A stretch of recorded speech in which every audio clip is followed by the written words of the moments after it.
know when you're ready.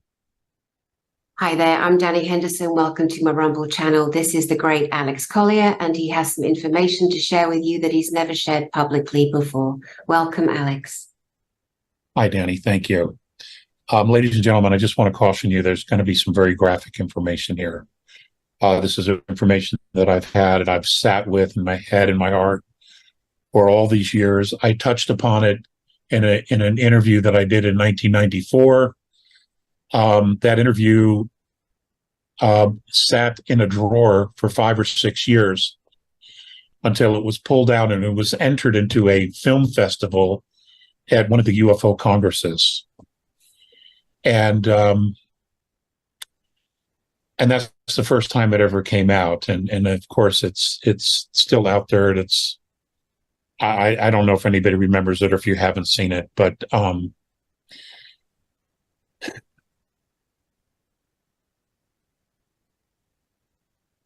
what I'm going to do is I'm going to talk about the information in that video and what I was shown. Now, what led up to that is that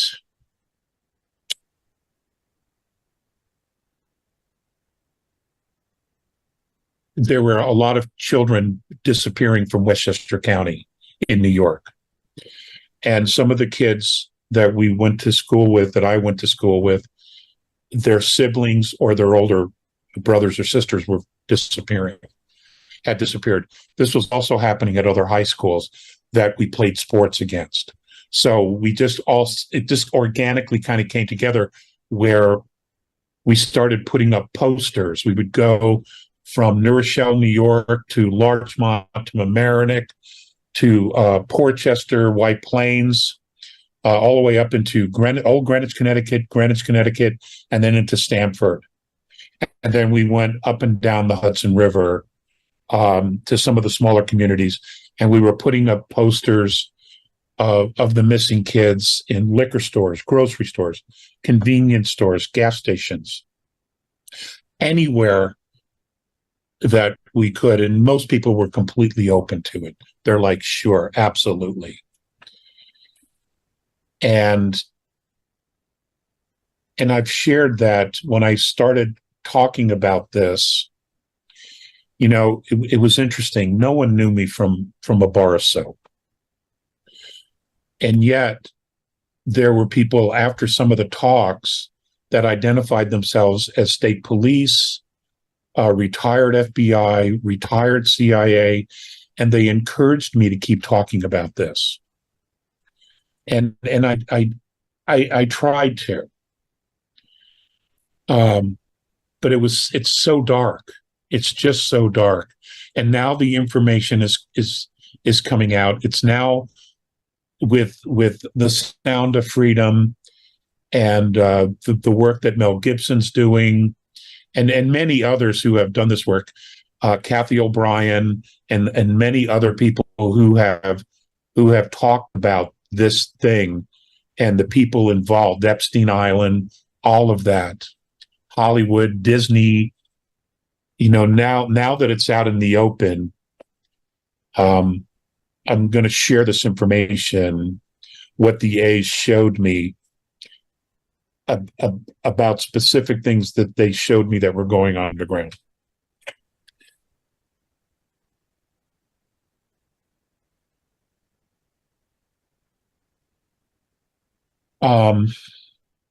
Just bear with me. This is not easy.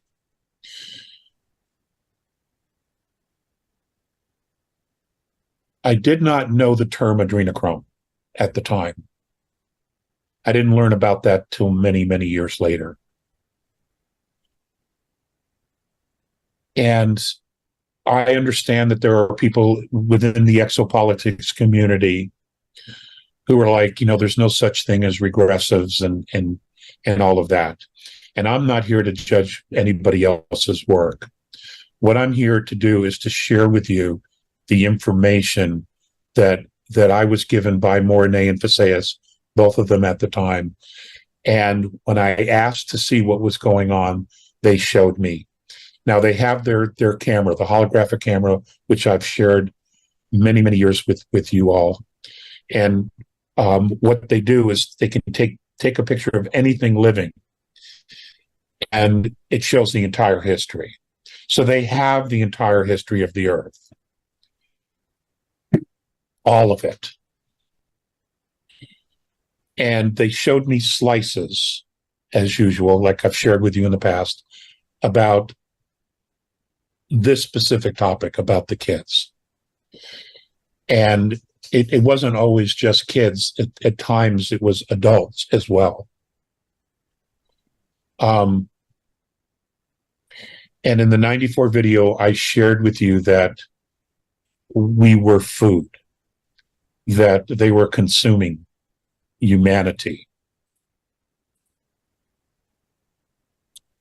and that they preferred children because they weren't spoiled or they weren't poisoned, and their bodies were very vibrant because they were young.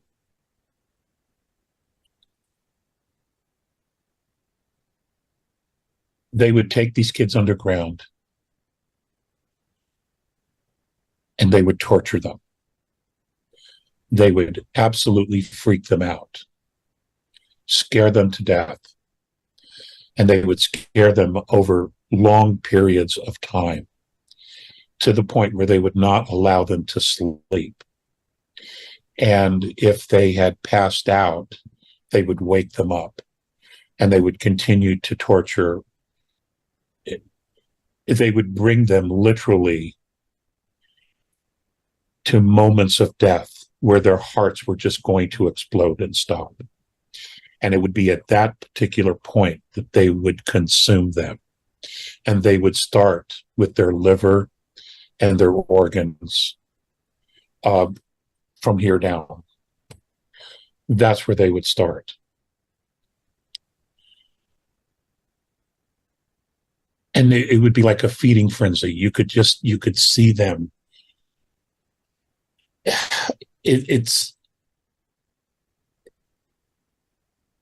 They would change their disposition and their composure. The reptilians now would change while they were consuming the kids, their organs. Now, the children were alive as they were being consumed, and at some point they stopped. But they would consume this part of the body to the waist. And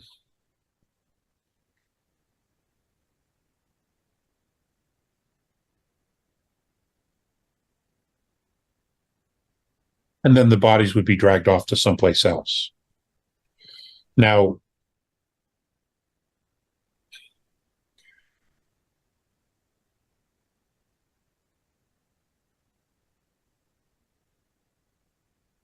when we go to Dulce, and I'm going to bring Dulce into this, there were vats, big vats of what looked like blood that had body parts in it.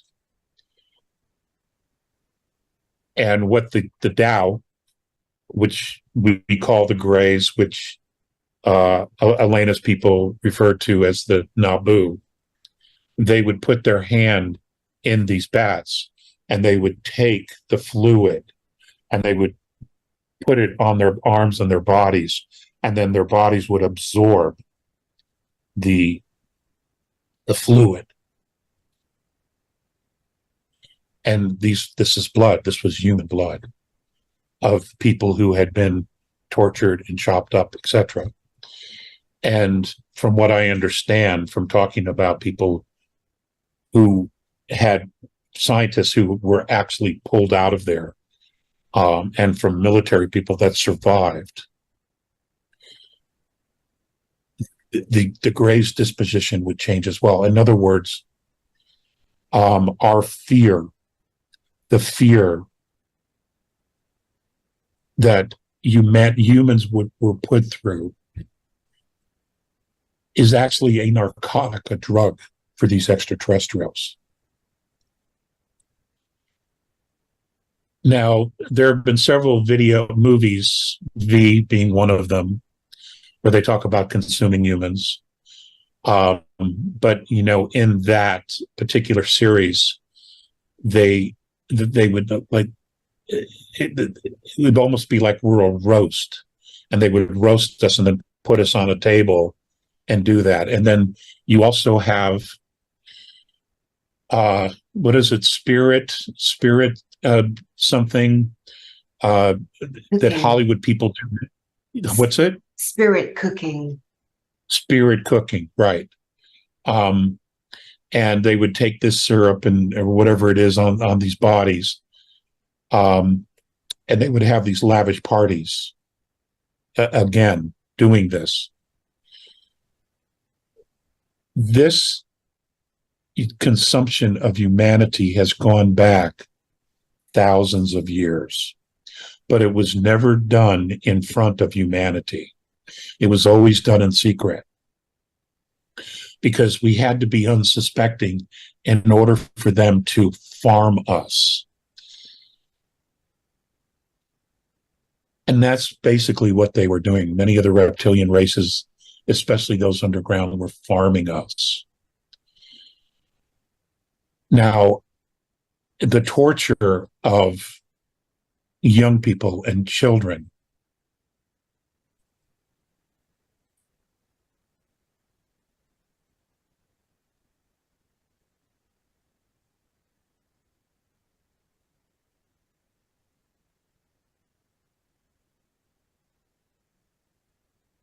the way that it was done is if they had siblings, they would torture one and bring them to the point of death and then stop the torture.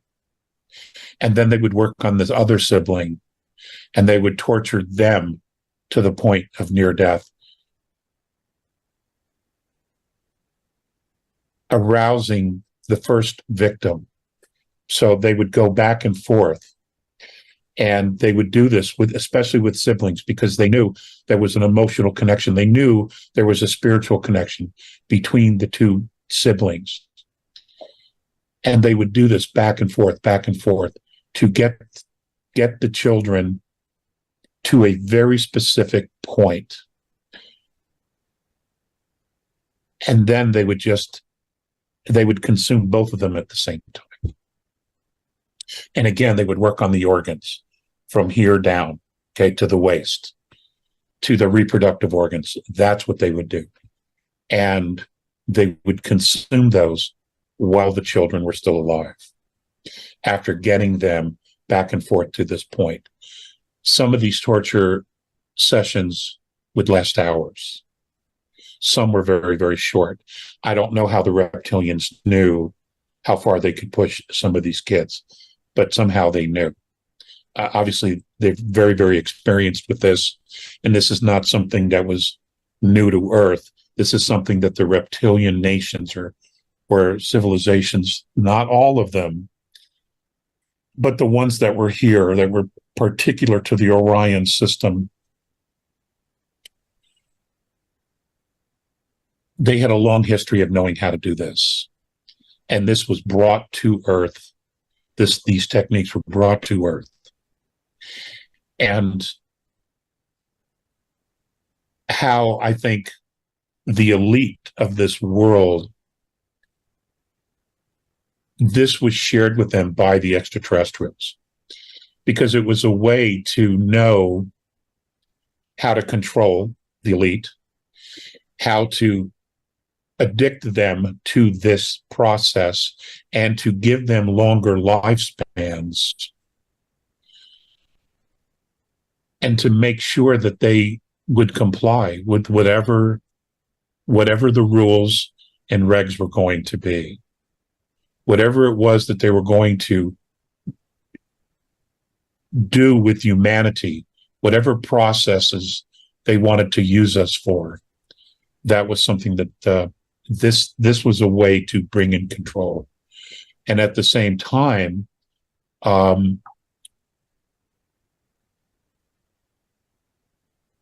humanity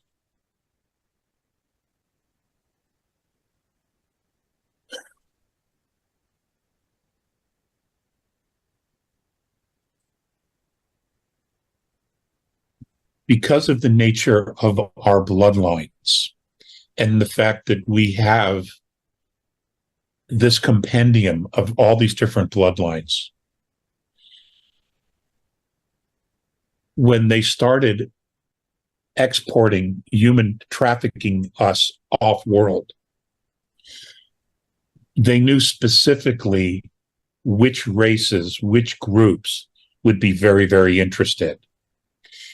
And we were used as a currency. We were being used as a currency for technology and for other needs that these pirates, these groups had. This underground economy. I don't know what else to call it, but we were used as a currency. And I'm not just talking about Mars and Saturn or any of the moons of Saturn, or etc. You know, it's interesting. The dark side, the regressives, they always went around Jupiter and Ganymede. They always went around it. They never messed with that space. They always went around it. They always avoided it. Saturn was a different story. And I can't speak for Neptune and Uranus and beyond that. But they always gave Jupiter and Ganymede a wide berth for whatever the reasons.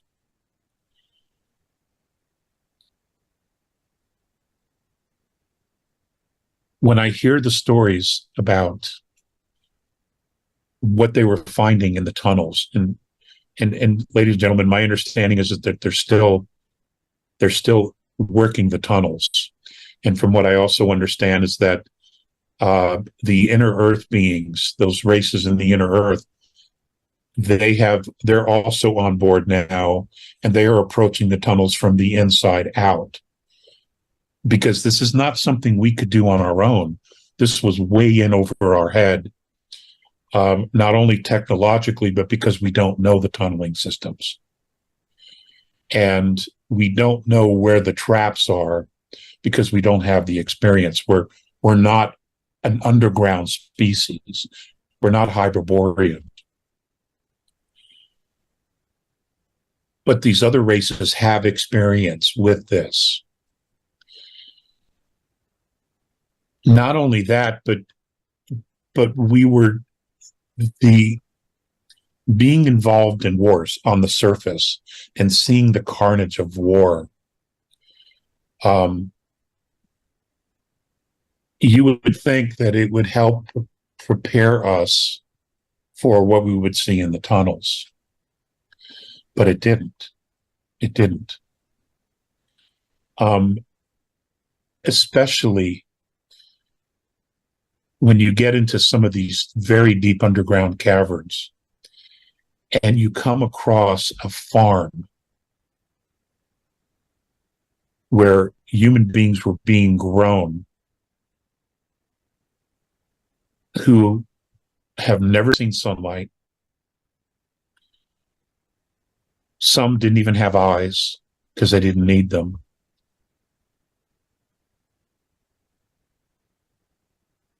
Some who didn't know how to speak,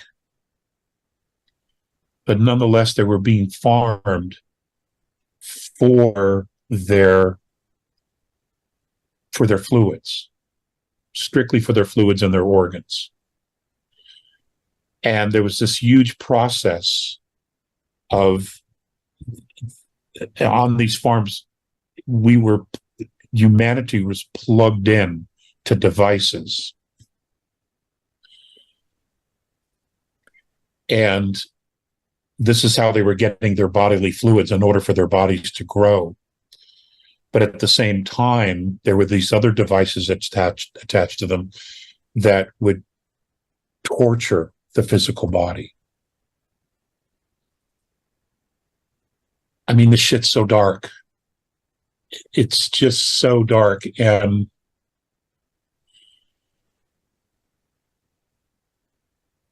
for any one of us that's normal, you simply cannot wrap your head around how anyone could do this. And when you realize that there are those from the surface who were down there participating in this process for power, for control, for wealth, for the fluids themselves. And however long they were in there for these, to participate in these processes, to then go back to the surface and reintegrate with humanity, with their own families. You just don't know how they can do this. How do you just turn yourselves on and off to this?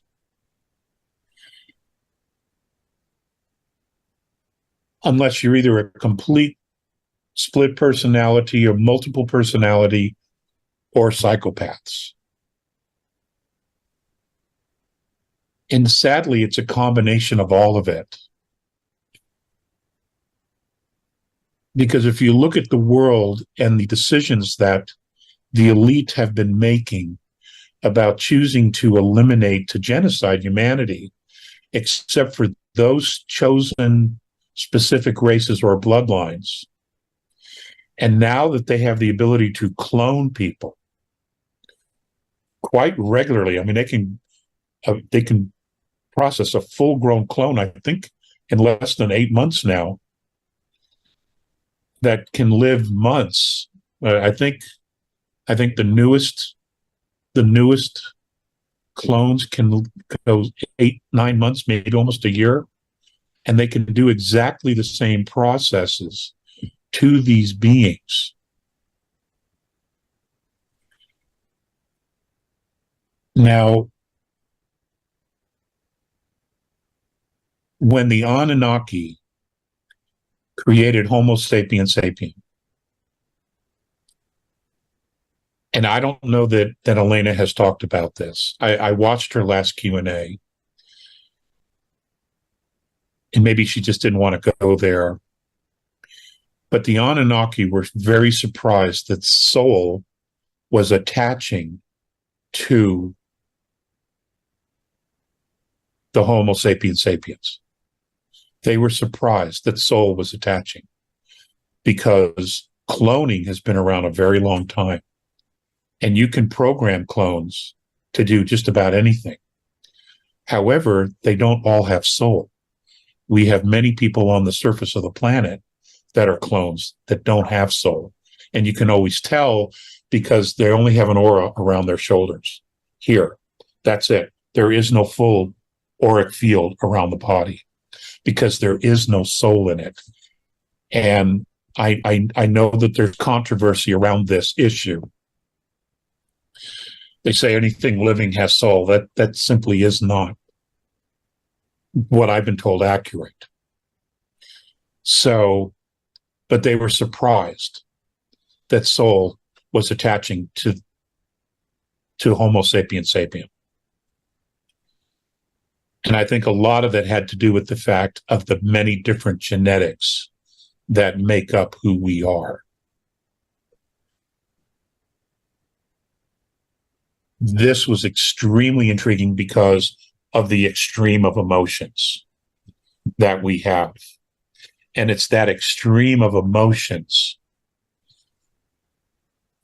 that not only gives us our strength, it not only gives us our endurance, it not only gives us our compassion, but it also creates a field of emotion and chemicals within our bodies and our brains that they hadn't quite found anywhere else out there.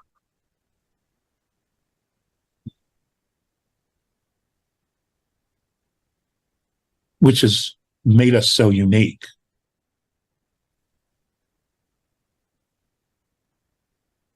And because our physical bodies can hold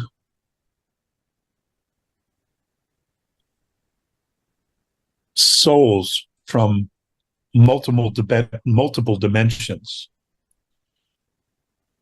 when we attach to the physical body, we leave an imprint, okay, a holographic imprint on the blood, on the DNA. This made us extremely valuable, especially when it comes to the blood, to the organs, to those dark things that the regressive groups were after. It also made us very unique in transhumanism, and trying to make us multidimensional on a physical level. Man, I just don't know how to talk about this stuff.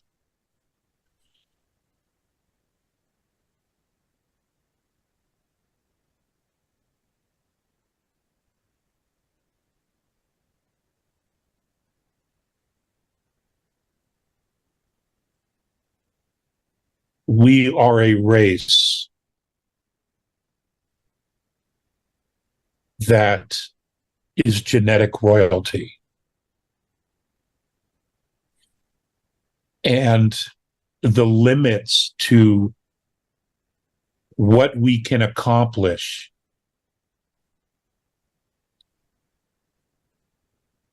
knows no bounds.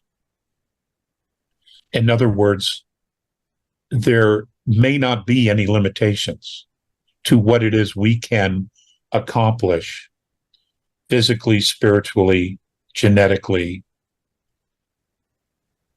because we're so different.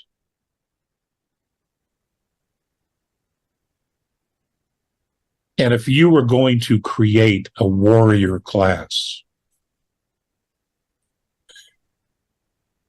if you were going to create a breed that could infiltrate multiple dimensions physically, we'd be it. We would be it. Especially when you have multidimensional souls coming into our physicality. If you could flip, if you could capture those souls in a matrix mind, a mind matrix, then essentially what you've done is you've not only captured the soul in a mind matrix, but you've captured a soul group, because we're all connected. We're all connected. That means you would capture it. And just like you have remote viewers here, you could use these same beings that are captured in this mind matrix to remote view their soul groups and know what they're doing. You see, this is why intervention had to occur. Because what it did was, you know, there's the universe always goes through resets where things are upgraded, okay? And things that no longer work go away. Okay? This is how the universe learns. This is how Source learns, is by a process of experiencing. It's obviously using us and we it to on this journey of self-discovery. Well, when the resets come, things go away. Well, the regressives clearly were in fear, and what they wanted to do was make sure that they would survive by capturing this group that was connected to all things. Now, you know, we have, and I've talked about this, and so have others over the years, you know, we have souls here from 3rd to 11th density. Some say 12. I don't know about that, but I can confirm 11. that are here having this experience, this physical experience. If you could capture them, well, then you could literally hold everyone for ransom. You would have leverage over all these soul groups going through the dimensions. That's how twisted this thing has gotten and has become. And that's why the intervention is fourth, fifth, sixth, and now I understand seventh and eighth dimensions. Could even be higher. Source itself may also be involved, which would only make sense. And then we have 12th dimension, these beings who no one has seen before. You have the angelic realm, which directly is associated with Source itself, herself, now infiltrating, coming down through the dimensional realms. I mean, when you understand what was going on, it makes sense. All these other loose pieces coming together, because there's some information in the exopolitics realm that we're getting from different sources and contactees that doesn't make any sense, because we don't know where the pieces all fit together and how they fit together. They're just out there, and you're like, wow, that's weird. That doesn't make any sense, or, that's outrageous, or how could that possibly be true? And yet at this point, you cannot discount anything, because we don't fully understand the big picture. We never have. We were the last ones that anybody wanted to know what the true story was. Because once we get the big picture consciously, we can change everything ourselves.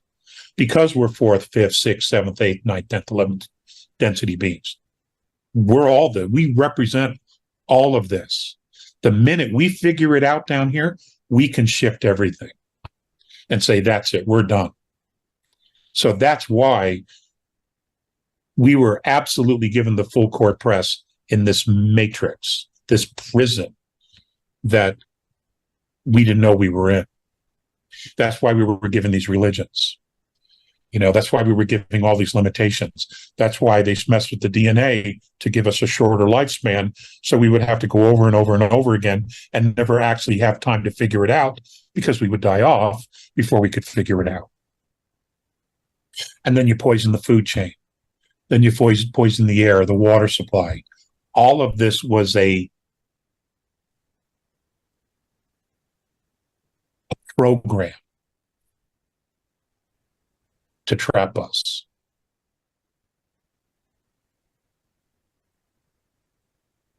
And now we have a reset coming. Sometime between now and 2030, we have a reset that's coming, which is freaking everybody out. And there's no way they can stop it. They're trying. They've been doing everything frantically, but the universe is doing a reset.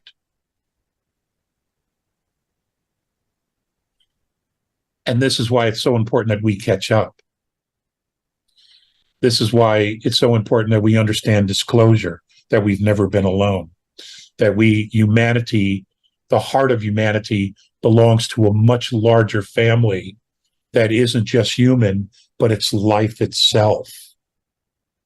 All life itself. We're part of this creation of all that is. And on a soul level, we've all come from Source. We didn't come from extraterrestrial races. We were Source first. And then the space was created by Source. The physicality was created by Source and groups that work directly for Source. And then the souls came in to manifest and to create. I once asked Visayas about, and this was in the 90s, 80s or 90s, about dark energy. And his response was, well, that's just areas of the universe that haven't been magnetized by thought.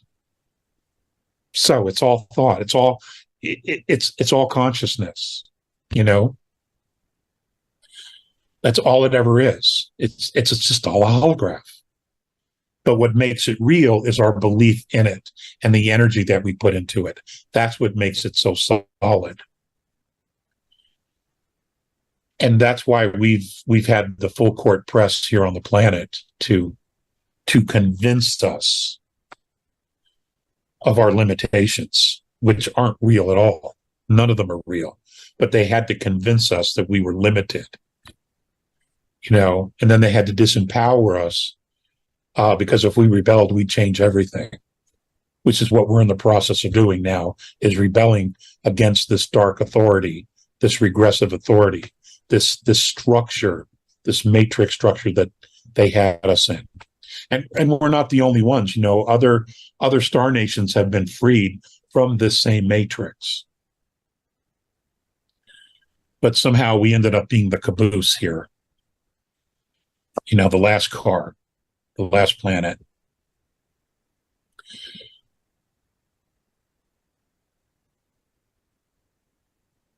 What we do individually,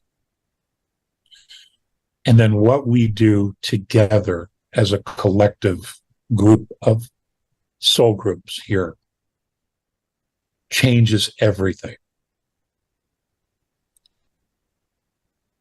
And it's just what it is. This is the role we have. This is the role we're in. And whether anyone's in denial about it or not simply doesn't matter.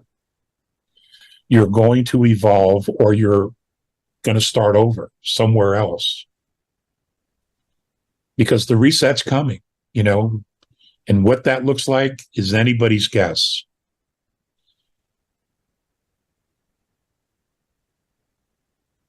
But the thing about change is that you either embrace it, and in embracing it, you trust and you become vulnerable to go where the currency takes you, the current of frequency takes you. Or you oppose it, and the change happens without you.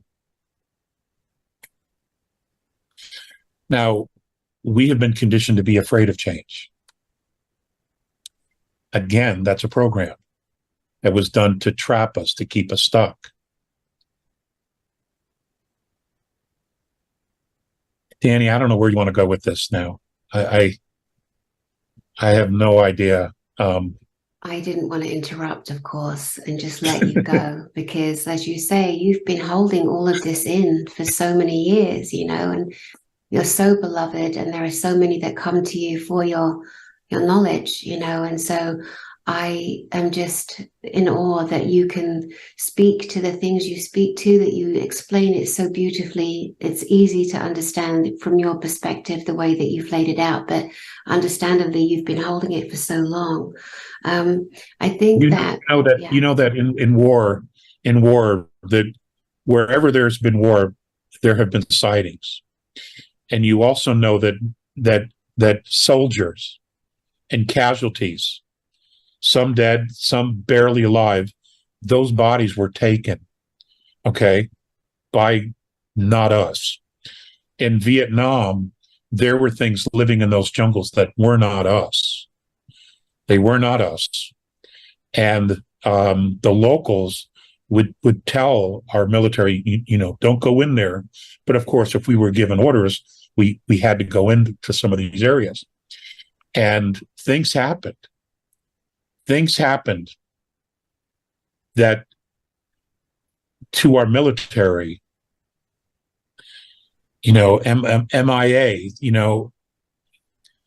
there's a lot more to that. And the military has not been forthcoming with those things that have happened in war. In the Pacific, there were other things as well that were going on there by things living in those jungles that were not us. They were not the Japanese. Parts of Europe, there were things in the Black Forest and other areas that were not us, that would come up from underground. They would take the bodies and they would be gone. So,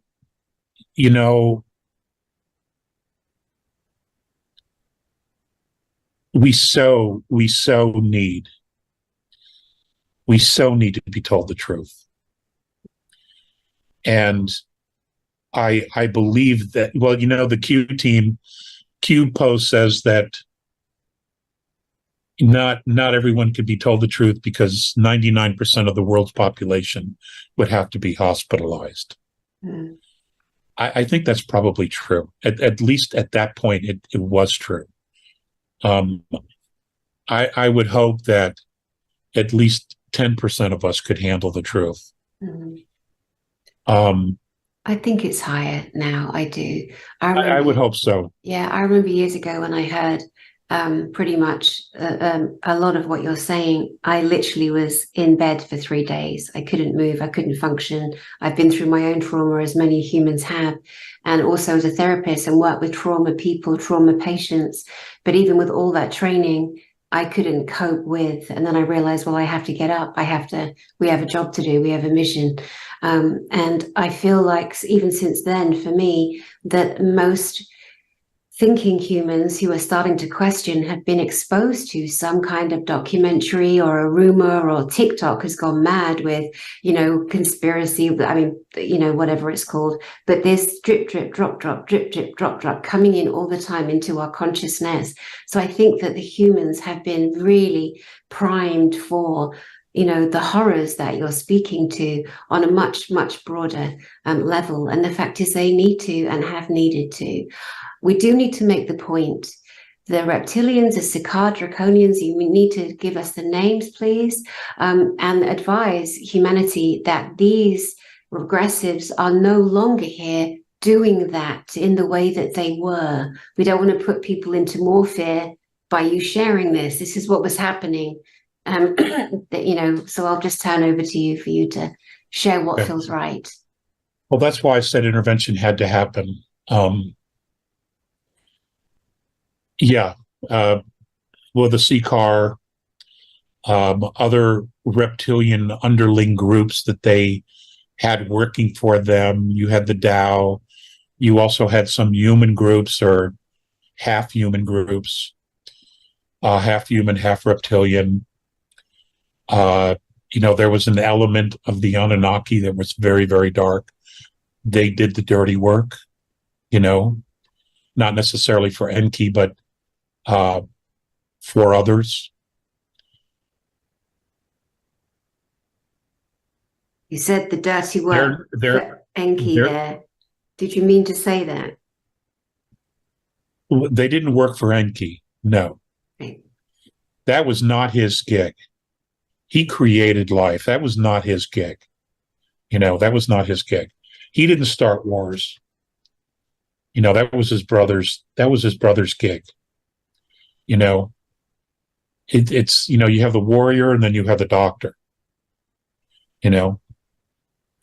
That's the best way to describe who they were as persons. But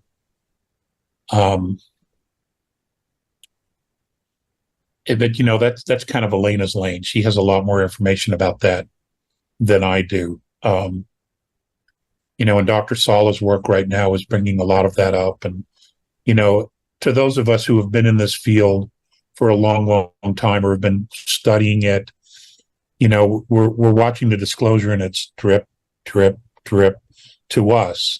But to people just waking up, it's like, wow, look at all this information. It's coming hard and fast. Yeah. Well, it hasn't. It's not really. But, it's something. It's something.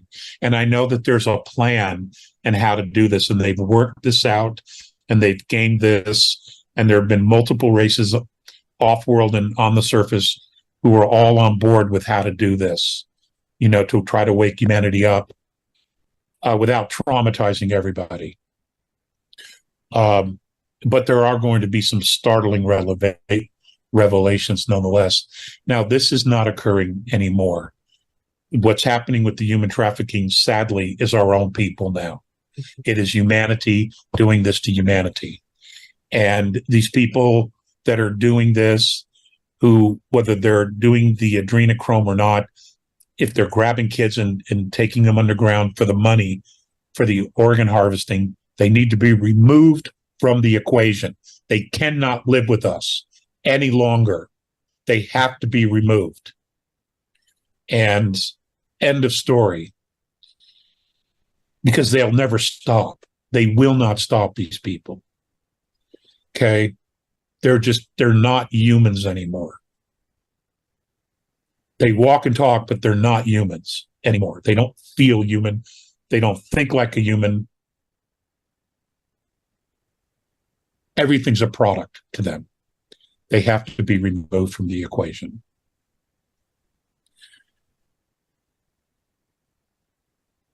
So what's happening is now that we're seeing the shift in energy. And the shift in the energy is not just that this is stopping and slowing and being exposed. But what's also happening is that we have a lot more children coming in who are gifts to humanity. They are the ones carrying the frequency of 5 and 6D. And they're volunteers. They're volunteering to come in now. And then you have the middle-aged group of humanity who is of the world, but their consciousness is beginning to shift. And even though they've grown up in the computer technology era, and that's where a lot of their focus has been on the tech, that's all going to change when they get into the quantum physics. And these kids, they're going to be, they're whether they realize it or not, that they're going to be the ones who are technologically going to change humanity in a very positive way as soon as they understand and get exposed to quantum physics, because that will turn their heads inside out, and they will see technology in a completely different way that will benefit all of humanity. They will put the pieces together. So we will have the quantum physics technological pieces. You will have the spiritual piece that's being brought in by the kids now. And then you have us vintage folks who now understand. We may not understand the quantum, we may not get all the spiritual pieces, but what we do understand is building a foundation of freedom, because we've lived it, we've had the experience.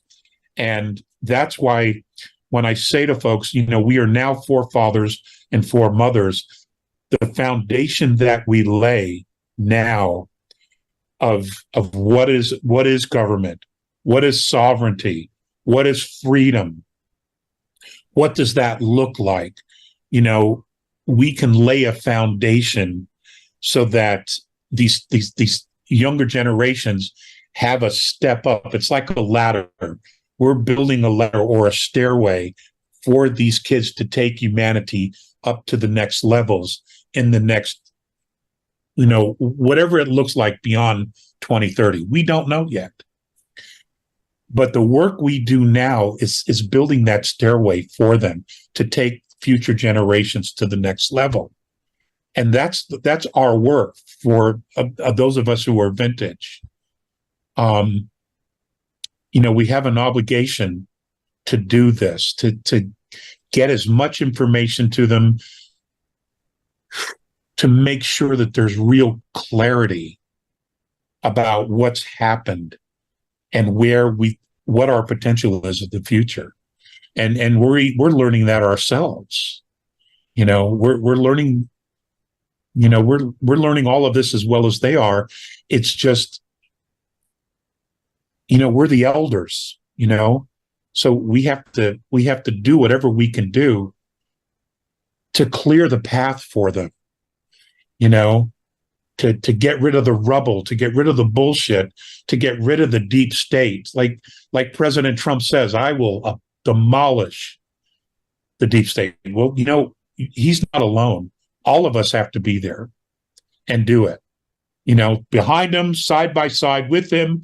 That's what we have to do. We have to be like bulldozers and just get rid of these SOBs, clear the path for future generations.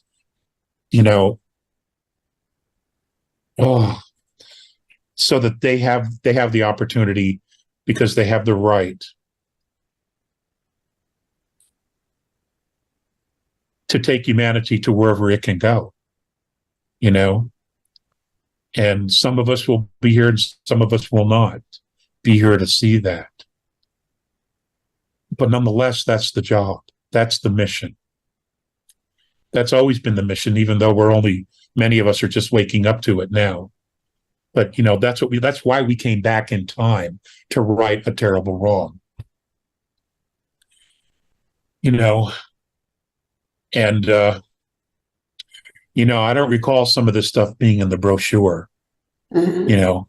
Yeah. Yeah. Yeah, it wasn't in the brochure. It's an understatement. So, but. Well, you mentioned Trump, and again, you know, the thing that happens in humanity is we have just witnessed you sharing and unloading one of the worst possible things that most people could never imagine. You've just delivered that. And then because of the programming that happens since birth to death, or has been happening from birth to death, you mentioned Trump, people's programs immediately switch on, and then they go, oh, politics. And then that's a mind distraction. People's role in the recovery of self, in the rise of humanity, is to recognize one word, an image, a smell, a person. You have to be able to pull back in and focus back, for example, on what Alex is saying, because whatever feeling you have attached to that name, it's going to try and distract you. Those that are all for Trump and think he's a savior are going to go, yay. Oh. Those that have an issue, they then switch off and they go in a different direction. Of course, this isn't about politics, and you're not saying that for 1 second. This is only about politics. It's only it is not about politics at all. Donald Trump is a trigger. Okay, he was a trigger. That's why the military chose him, because he would be a trigger. And what he's done by being the trigger has nothing to do with leadership. It has to do with, now the conversation is about everything. Okay, we can now see the light and we can see the dark.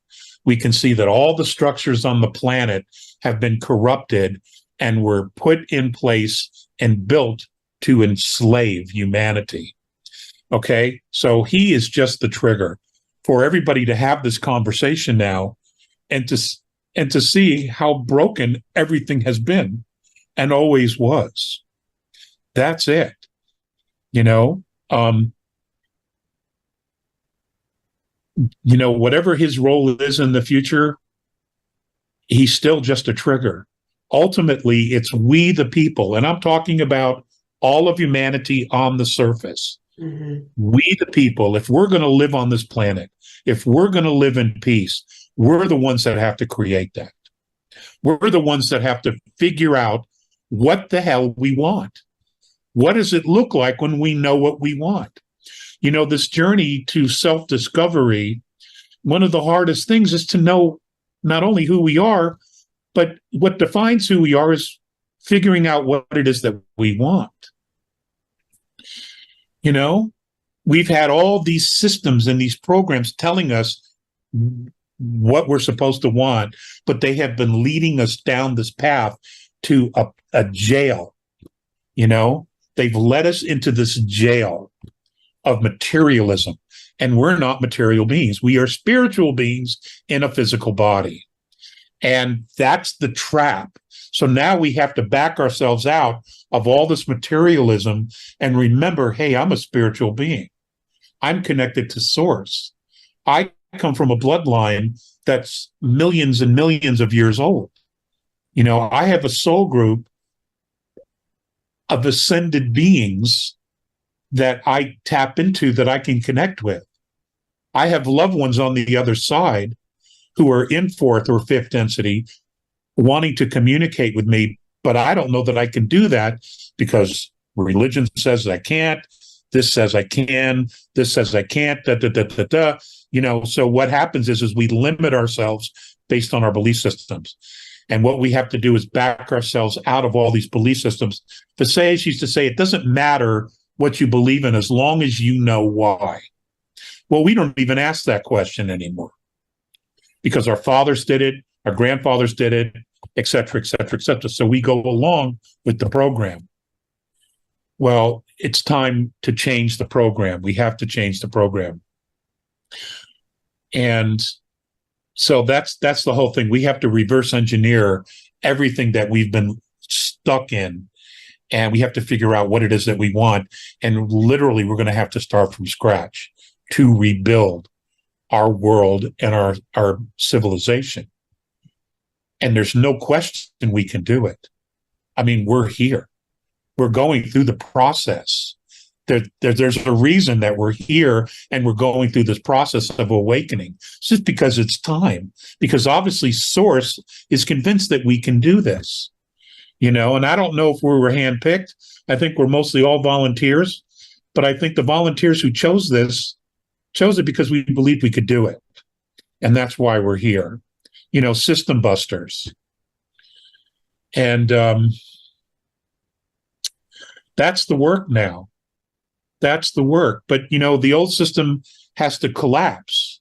We can't build anything on top of this corrupt system because it'll only become corrupt because we're not recognizing all the corruption yet. That's why it all has to be exposed so that we can truly see it for what it is and what it was. And then we can say, no way, Jose, do we want this any longer? And, and it's we the people. It's we humanity that are going to have to do this. Not one person is going to do it. His job, Trump's job as a trigger is to expose it all and get everybody's attention. And he has masterfully done that. He's exposed all of it. The system, the politics, the money, the financial system, all of it is now exposed. Everybody's taking a second look at it or questioning it. Even those who can't stand him. Look what COVID's done.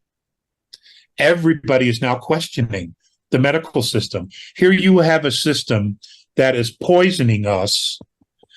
And when we need help, we go to the same system that's profiting off our sickness. How is that ever going to help us? It's not. It's not. It was designed to keep us in the loop, to keep us stuck, to keep us here.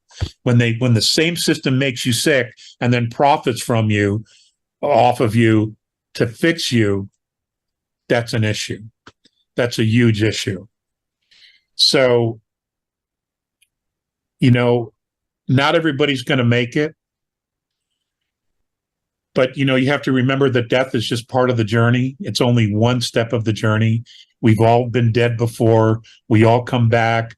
We all you have a soul that lives forever and then eternity. So, there is no fear in it once you truly understand who you are and what you are. What this looks like going forward is anybody's guess. We're all trying to figure this out, and this is one big Rubik's cube, and we are furiously trying to put all the pieces together to figure out what this thing is and how it's supposed to come together. And the secret to knowing what you want is first realizing what you don't want. And the more disclosure there is, the more we're beginning to realize what we don't want. Because it's obvious the system we're in now was designed to enslave us. It's plainly obvious to everyone. And we have an obligation to make sure that future generations, our children, our grandchildren, our great-grandchildren, they have the opportunity to be free, to live free, to understand what true sovereignty and freedom is. We have an obligation to make that happen for them. Now, will it end with us? I don't know. But we have to do what we can do. We have to break down the walls, tear up the foundations, and educate future generations to what we know and to the process of building whatever future that is meant to be. And, that's what the alliances are here for. The Star Nation Alliance is to mentor, to help with that, because we don't know what true sovereignty is or freedom. We know it as an idea, as a concept, but we don't know how to put those pieces together. They do. But we have to step up. We're the ones that have to do the hard lifting. We're the ones that have to do all the heavy lifting, because this is our civilization. This is our civilization that we're building and creating, that we want to survive. Yeah. It's a big deal. This is a really, really big deal. And, the first thing we're going to have to do is trash all the history we've been taught, because it's rubbish. Yeah. It's all rubbish. And a lot of people are going to have a hard time with that. But, when you roll with the punches, you always end up on your feet. And, when you decide to take flying lessons, you either land on your feet or you learn how to fly. And it's time to learn how to fly, folks. It is time to learn how to fly. Just make the decision to learn how to fly. When you mention our children of today, the children of today, my desire for them is for all of the parents and whatever to treat them as they are supposed to be treated, like the beautiful, innocent, pure royalty they are. Of course, like a young puppy or a young horse, you need a little bit of guidance, but they should never be beaten, be verbally abused, be any of the things that we've all been programmed generation after generation after generation. Taking it all the way back to ancient history, what we've been told in terms of different messengers or leaders that have come to try and educate humanity. If we look at the man known as Jesus, one of the things that he tried to do was show everyone around him, what I do, you can do. I think he came in as a fully realized human, fully conscious of all of our abilities, and he came to show us. But of course, it was taken. He was murdered. He's hung on a cross in a murderous, awful vision to traumatize and terrorize. So deep in the DNA, this is what happens. If you come forward and you say, we are beautiful, we are royalty, we are amazing, they try to do the opposite, as we know. We are all beautiful, and we are starting to realize who we are and the royalty that we are, that you so eloquently said. He did, assuming everything is accurate, he did say, these things I do, ye shall do greater if ye have faith. And I would like to remind you that when Jesus was walking on water, so did Peter.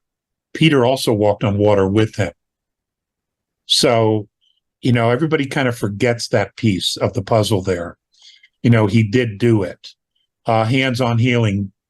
Many people have had that gift throughout life. Of hands-on healing and being able to, what we would call miracles. These are innate abilities all of us have, but the church, again, another one of those matrix programs, was very, very threatened by women about by the feminine principle. And the Inquisition was designed to take out the midwives, because they were the center of the community, the cultures. They delivered the babies, they did the healing, they did the natural healing. They were the sages of their time, and they had to be removed in order for the church to dominate the thinking of the people. And the feminine principle was directly in its way of achieving that. And now that the feminine principle is coming back, we're going to see some spectacular collapses of male dominance programming, because it's never been balanced. And no matter what we do going forward, the male and the feminine have to be balanced. And the masculine energy has to be a responsible partner going forward. It cannot dominate anything, because we're just not built for it. It will destroy everything all over again. And this is not going to be easy. There's a lot of rebuilding of trust that has to occur within the ranks of humanity. A lot of forgiveness. A lot more communication has to occur between the male principle and the feminine principle. And we somehow have to figure it out. And I think that's a huge piece of the mentorship, is to reteach us how to communicate with each other without being afraid, without the fear or the anger. Because there's been so much miscommunication, so much misunderstanding that has fueled, the separation of not only the races, but the genders as well. I mean, the dark side did their job very, very well. They really, really did. And we have to recognize what they did, so that going forward, it doesn't happen again.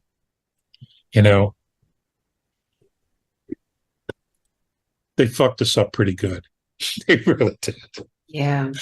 There's just no other way to say it. Yeah. A lot of us are broken, and it's going to be a process to fix, to unravel the brokenness. Yeah. What gives me great delight is knowing that, yes, the people that restructured this planet and took rights and life and soul frequency from us, humanity as a mass, ultimately, they have failed. Ultimately, they showed their hand. They are scrabbling on the last bits, but they failed. So they did not win. Ultimately, they failed. And that is what humanity now has the opportunity to see, because it's too late for the dark ones. They've had every opportunity to right a wrong.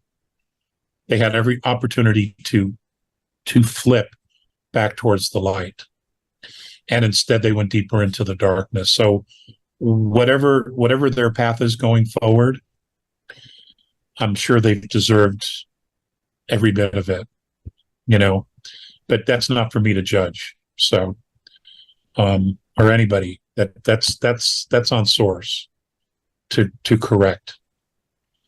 But, all we can do is pick up the pieces and start moving forward again. And that's the job. That's the work right now. That's the mission. It's the mission. So that's the mission. Well, on that note, sir, I just want to thank you so much for sharing your heart and your knowledge. I know that was not easy for you. No. We really appreciate you, Alex Collier. Thanks, Dani. I appreciate you too. And I know you're having a tough time of it, but when you're kicking indoors, that's how it goes. And ladies and gentlemen, you don't want to miss GSIC. You want to be in Orlando, and you want to go to number 3 whenever that's officially announced. You want to support this work, because it's about rebuilding humanity. It's about rebuilding community, and it's about reconnecting with our soul groups. It's about us, it's about us, the human race, the Terran race. There's a lot of resources in our solar system. Whether you believe it or not, there are a lot of resources here. And if they didn't think we were worth it, no way would all those resources be here. So, and they are here. We just have to step up. Mhm. And the first thing we have to do is honestly and genuinely look at ourselves. The life we have, the issues we have on the planet, we know they're not sustainable the way they are. So we have to make changes. And it's we, the people, that have to do it. We have to make the changes. We're the ones who call the shots, not the governments. Mhm. The United States was built for self-rule, where the people rule. We dropped the ball. We had a lot of things to learn. Now that we've learned them and we realized our mistakes, we can turn this thing around, but we have to do the work. And we have to hold all those accountable, because it sets the precedent for future generations. If you're going to be in politics and you're going to represent the people, you damn well better represent the people, not become corrupt and decide to screw everybody over. No, going forward, that's not going to happen anymore. So It won't be tolerated. There'll be no ability to get into that frequency. It's a really good time for the top darkness. There's always a second in command or a third in command to the ultimate. And this is the time where the second in command, the third in command, this is where they need to recognize that there's nowhere for them to go. Now is the time to come forward and start speaking out and start sharing. So, to those men and women in uniform who are working with the Alliance, that are working for the betterment of humanity, that are with Space Force, that are with Solar Warden, you have my deepest and most profound gratitude for what you're doing, because you're doing all this and you can't share it with your loved ones. You're spending a lot of time away from those you love and your family in order to do this. You're on the front lines. And I just want you to know that you will forever be enshrined in the memory of humanity as we go forward. And I know that sometimes that's not a consolation when you're stuck in a foxhole taking fire. But it's the mission, isn't it? It's about the mission. And I just want you to know that we love and we appreciate you and everything that you do for everyone.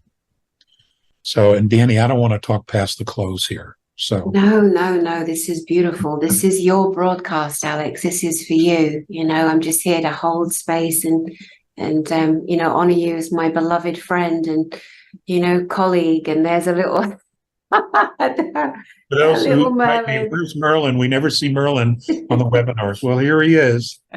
Here's Sir Merlin. My buddy. Hello, darling. Yeah. Say hi to Hannah. Hannah's a girlfriend you haven't met yet. Oh, beautiful, beautiful. All right, Alex, thank you so much. Love you. Love you too. Wow. Hang in there, hang in there. I know it's tough. You take arrows and all you got to do is keep pulling them out. And if you can, fire them back. Yeah. We just move forward. We move forward because we love our brothers and our sisters. We love humanity, and however tough it might be, sometimes we have to pull that Band-Aid off, that plaster as we call it, and just listen and go, okay, this is the reality. Now we're going to heal. Now we're going to move forward. Ladies and gentlemen, Dani is under fire for GSIC and doing the work that she's doing, and she needs our support. So please offer your support. Check in with her, ask her what you guys can do to help her. Because she's one of us. She's on the front lines, and it sucks being on the front lines. There is nothing glamorous about it whatsoever. Not at all. I don't know why anybody would ever volunteer. I'm like, I am kicking myself in the ass. I am withdrawing my contract. When this is all done, I'd be like, are you kidding me? I need 1,000 years off. Yeah, I want to go to Antares and lay on the beach. Yeah, definitely. Well, Alex, I don't know a bigger warrior, a bigger, longer-term warrior than you. And you've laid the path for so many of us that step forward because we love and we know that this is a beautiful life that we came to have, and we will enjoy it. We will. Thank heal you. together. And thank you. Well, there were others, but there were others before us.